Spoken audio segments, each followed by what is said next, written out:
Topic number 7 motion force and work पुढचा भाग आज आपण घेणार आहोत. त्यातला पहिला पॉईंट आहे ॲक्सेलरेशन. ॲक्सेलरेशन म्हणजे त्वरण असा त्याचा अर्थ आहे. ठीक आहे, एक उदाहरण आपण इथे घेऊया. पाठीमागे जे आलं होतं ट्रक ड्रायव्हर, तो काय करतो, इन्क्रीज किंवा डिक्रीज व्हेलॉसिटी करतो आपल्या ट्रकची, म्हणजे वेग वाढवतो किंवा कमी करतो बाय मीन्स ऑफ ॲक्सेलरेटर. कशाच्या मदतीने? त्याच्या पायामध्ये ॲक्सेलरेटर असतं. तसंच टू व्हीलरच्या हातामध्ये असतं, फोर व्हीलरच्याही पायामध्ये असतं. म्हणजे ॲक्सेलरेटरच्या मदतीने व्हेलॉसिटी इन्क्रीज किंवा डिक्रीज होते, वाढवली जाते किंवा कमी केली जाते.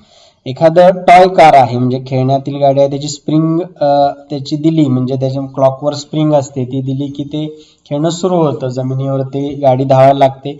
पण एखाद्या भिंतीला जाऊन ती गाडी जर धडकली तर ती थांबते, म्हणजे त्याची व्हेलॉसिटी काय झाली, चेंज झाली, म्हणजे गती थांबली. कशामुळे? तर बाहेरील काहीतरी क्रियेमुळे. पुढचं उदाहरण आहे फुटबॉल ग्राउंडवरती आपण जेव्हा फुटबॉल खेळतो तेव्हा त्या फुटबॉलची दिशा म्हणजे डायरेक्शन आपण बदलतो. कशाच्या मदतीने बदलतो? तर एखादा बॉल आपल्याकडे आला तर तो पायाने थांबवतो, त्याला किक देऊन तो दुसरीकडे वळवतो, म्हणजे डायरेक्शन चेंज होतो. मग डायरेक्शन कशामुळे चेंज झाली त्याची? तर आपण त्याला बाहेरून काहीतरी बल दिलं, बल म्हणजे फोर्स लावला, आणि त्याच्यामुळे त्याची व्हेलॉसिटी चेंज झाली, डायरेक्शन चेंज झाली, आणि यालाच आपण काय म्हणतो, तिथे ॲक्सेलरेट झाला फुटबॉल. म्हणजे आपण ठरवतो की एखाद्या प्लेअरकडे तो फुटबॉल पास करायचा आहे, तर तो किती वेगाने पास करायचा, कमी करायचा का जास्त वेगाने करायचा, म्हणजे इथे ॲक्सेलरेशन आपण घडवून आणत असतो. बरोबर आहे. मग interaction that brings about acceleration is called force. ही फोर्सची थोडक्यात काय आहे इथं डेफिनेशन. फोर्स म्हणजे बल आपण ज्याला म्हणतो बघा. फोर्स म्हणजे काय?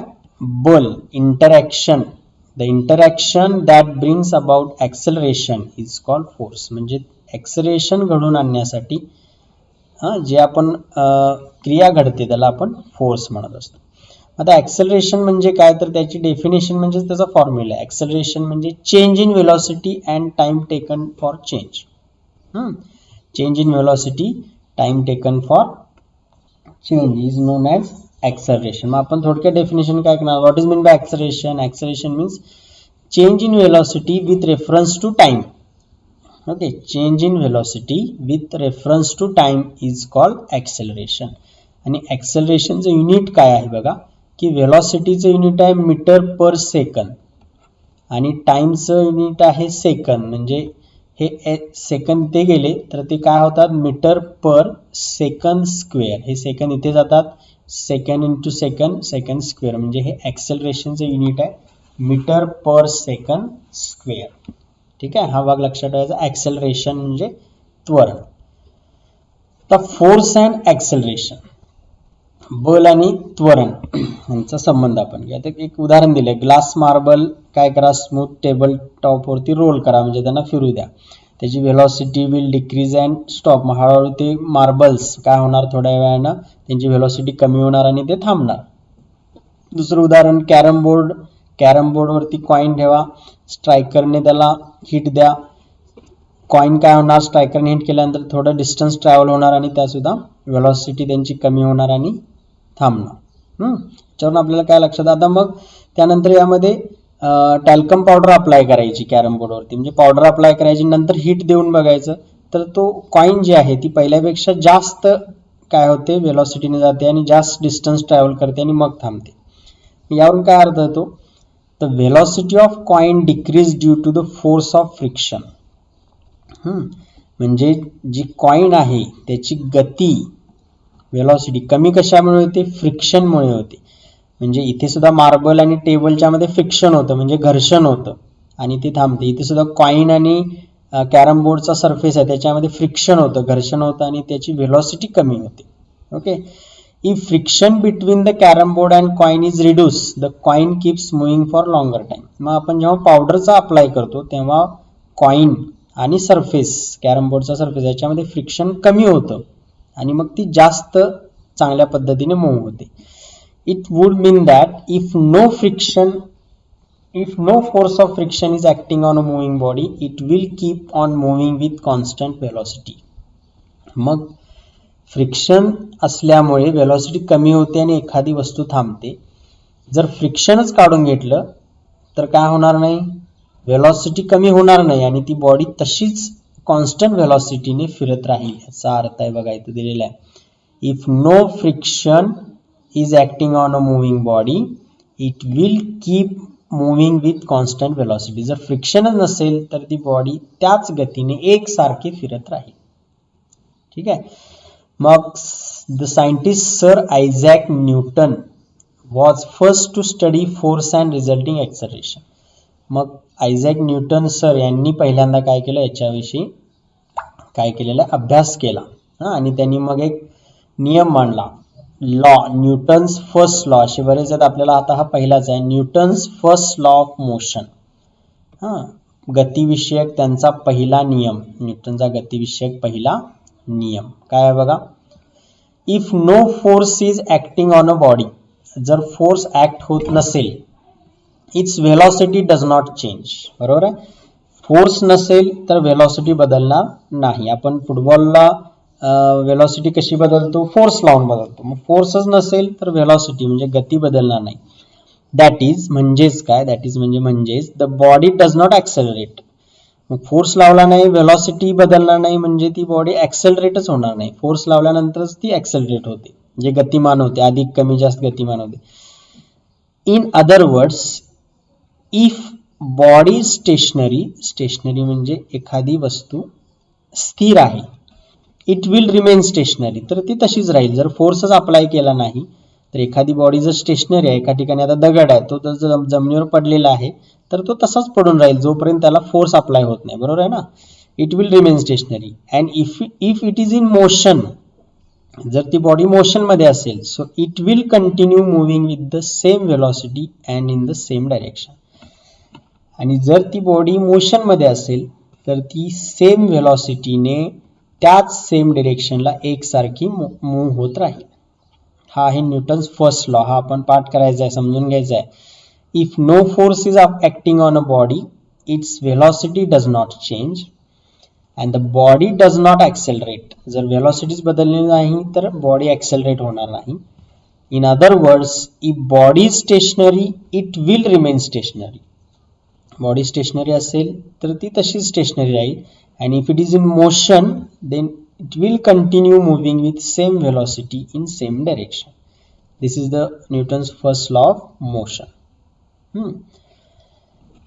आता पुढे आपल्याला वर्क आणि फोर्सचा संबंध काय ते बघायचं आहे. Place weight of 1 kg on a smooth wooden table. आता इथं एखादं वजन आपण काय करायचं आहे, एखाद्या टेबलवर ठेवायचं आहे. 1 kg, 1 kg असं म्हटलं. and spread some talcum powder. Now pull it 1 kg weight with 1 acceleration of 1 meter per second. आता हे 1 kg weight जे आहे ते आपण ओढलं, ऍक्सेलरेट केलं, पुल केलं. किती ऍक्सेलरेशन दिलं, 1 मीटर पर सेकंड स्क्वेअर एवढं ऍक्सेलरेशन दिलं. तर इथे काय झालं, फोर्स किती लावला असं म्हटलं जातं, तर इथं फोर्स लावला जातो 1 न्यूटन फोर्स लावला जातो. न्यूटन म्हणजे सायंटिस्ट, त्या सायंटिस्टच्या नावाने ते दिलेलं आहे 1 न्यूटन. जर आपण हेच 1 kg वेट 2 मीटर पर सेकंड स्क्वेअर एवढ्या ऍक्सेलरेशनने ते जर ओढलं तर इथं फोर्स किती असणार आहे, आता इथं फोर्स असणार आहे 2 न्यूटन. ठीक आहे.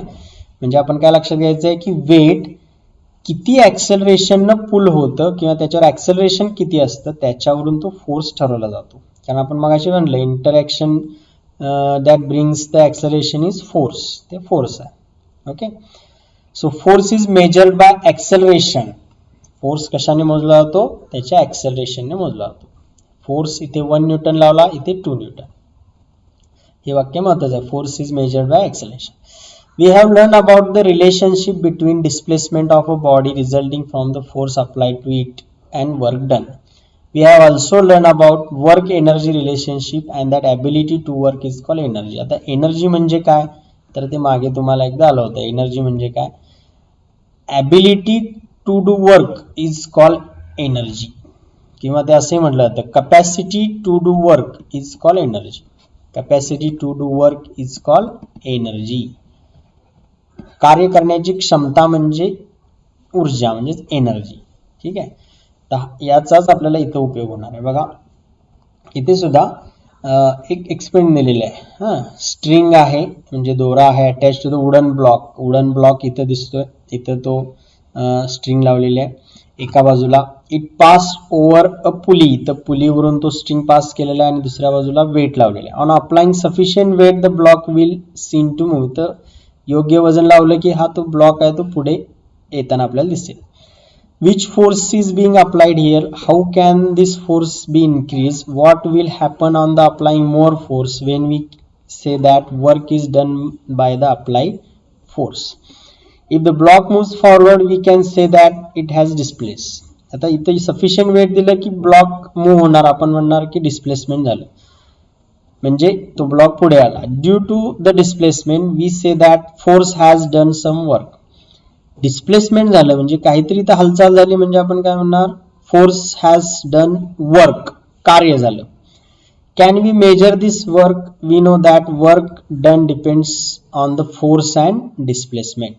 So the following formula express this relationship. आता हा फॉर्म्युला बघा, work is equal to force into displacement. हा फॉर्म्युला लक्षात ठेवायचा. Work is equal to force into displacement. तेव्हाच आपण कार्य झालं असं म्हणणार. किती वर्क झालं तर फोर्स माहित पाहिजे आणि डिस्प्लेसमेंट माहित पाहिजे. तर आपण काय करणार आहोत, तिथे वर्क कॅल्क्युलेट करणार आहोत. फोर्स, आता हा शॉर्ट फॉर्म कसा तयार झाला, वर्कसाठी काय घेतलं जातं, वर्कसाठी W इज इक्वल टू फोर्ससाठी F इंटू डिस्प्लेसमेंटसाठी मात्र काय घेतलं जातं, S घेतलं जातं, कारण D ऑलरेडी डिस्टन्स साठी आपण वापरतो किंवा इतर वापरतो. सो इथं काय घेतलं जातं, S. So W is equal to F into S means force into displacement. आता त्याची युनिट कशी आहेत बघा. In SI system unit of work is joule. दोन वेगळ्या प्रकारचे आहेत. जूल हे एक युनिट आहे SI सिस्टीम मध्ये. हां, आणि इथं कुठंतरी आपल्याला दिलेलं आहे in CGS system it is in work is अर्ग, ERG. CGS मध्ये अर्ग असं युनिट आहे. दोन वेगवेगळे युनिट आहेत, SI सिस्टीम अँड CGS, म्हणजे MKS आणि CGS.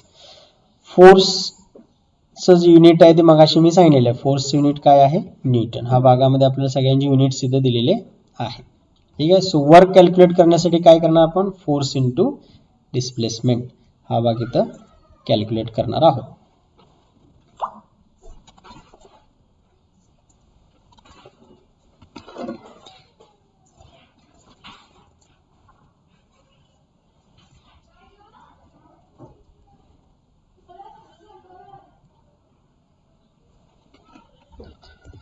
पुस्तकामध्ये स्वाध्यायामध्ये हा एक वेगळा प्रश्न आहे म्हणून मी तो मुद्दाम घेतलेला आहे सोडवण्यासाठी.